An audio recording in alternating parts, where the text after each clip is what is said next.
In a brilliant move by Last Day on Earth, the game has changed at Bunker Alpha. The objective of what used to be floors 1 and 2, but are now floors 2 and 3, is no longer to get the main loot chest at the end of the level. In fact, there is no longer a main loot chest at the end of the level. Rather, Bunker Alpha is now more of a dungeon crawler, with chests everywhere and mobs more evenly spread out. The chests have aluminum wire and other useful things, but the biggest change to Bunker Alpha is that now the best rewards are gained through killing enemies. This changes our strategy completely. Instead of finding ways to avoid enemies, we are now trying to find ways to kill all of them as efficiently as possible. In my opinion, this means that the most important thing that you can know going into the bunker is which enemies you can and cannot sneak up on. When you enter this room, you can sneak up on this fast spider and then kill the other one. After that, reset everything so that you can get 3 solid hits on this frenzy giant with a saw mace. I do not recommend using skull crushers on these giants because your chances of getting hit are much higher, both when you sneak up on him because skull crushers have a smaller range, and when you try to finish him off because it has a slower animation sequence. This shouldn't be too much of a problem though, because now that there are no requirements to get to different levels of the bunker, you should be able to use your blue tape to build saw maces. You cannot sneak up on these guys even if you reset it, so you just have to fight them normally.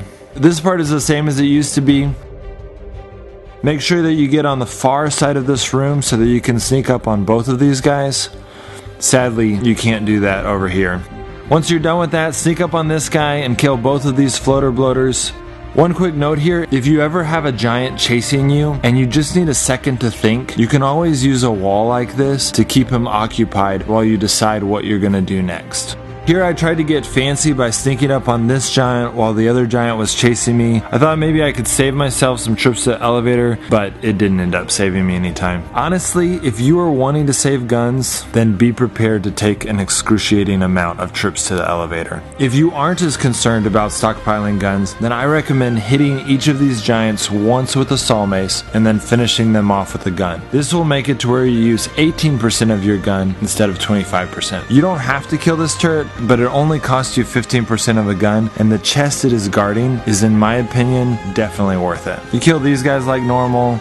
When you get to these guys, make sure you use a weapon that will one-shot them, otherwise the other one will come and attack you. When you enter this room, stay along the wall here to sneak up on this guy. Now at this point, something really weird happened to where this guy got stuck. I'm not exactly sure what I did to make that happen. Then you go over to these guys who are just a little too close to be able to pick off separately. I recommend going this way and opening the terminal so that you can start working your way from the other direction. It's not a huge deal though, I will say, if you get to this door and the health of the frenzy giant pops up and is never going away, don't open the door.